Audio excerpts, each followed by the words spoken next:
శ్రీకాకుళం జిల్లా పలాసలో వేరువేరుగా గంజాయి కేసులో ముగ్గురు అరెస్ట్ అయ్యారు. పలాస రైల్వే స్టేషన్లో వేరువేరుగా గంజాయిని తరలిస్తుండగా కాశీబుక్క పోలీసులు పట్టుకున్నారు. నెల్లూరుకు చెందిన ఇద్దరు స్నేహితులు, ఒరిస్సా జిల్లా పర్లాకిమిడికి చెందిన మరో వ్యక్తి గంజాయిని నెల్లూరుకి తీసుకెళ్లేందుకు రైల్వే స్టేషన్లో తనిఖీల్లో పట్టుబట్టారని డీఎస్పీ వి వెంకటప్పారావు చెప్పారు. ఇక ముగ్గురు నుంచి 3 ఫోన్లు స్వాధీనం చేసుకున్నామని అన్నారు. గంజాయిని సీజ్ చేసి నిందితులను రిమాండ్కు తరలించినట్లు డీఎస్పీ వెల్లడించారు.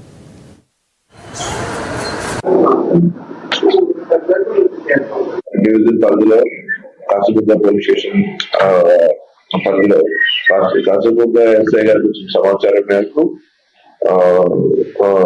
ఎస్ఐ నరసింహతి గారు సిఐ గారి డైరెక్షన్ మేరకు వారి రావడం సమాచారం మేరకు నిన్న సాయంత్రం 5 గంటలకు రైల్వే స్టేషన్ దగ్గరలో ఒక 2 వ్యక్తులపై అనుమానంతో అరెస్ట్ చేయడం జరిగింది.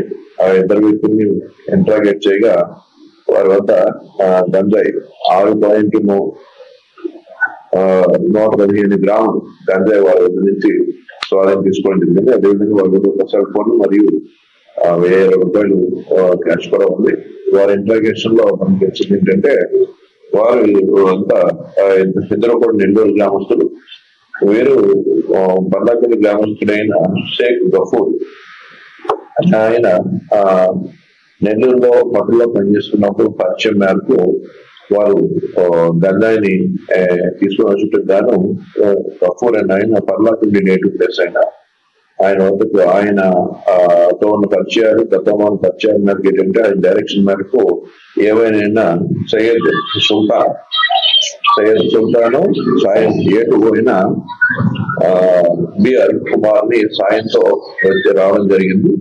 వచ్చి పర్లాకెలో ఏ3 అయిన ఈ సయ్యద్ గఫూర్ వద్ద గంజాయి తీసుకొని రిసీవర్ అంటే తమిళనాడు ఈయన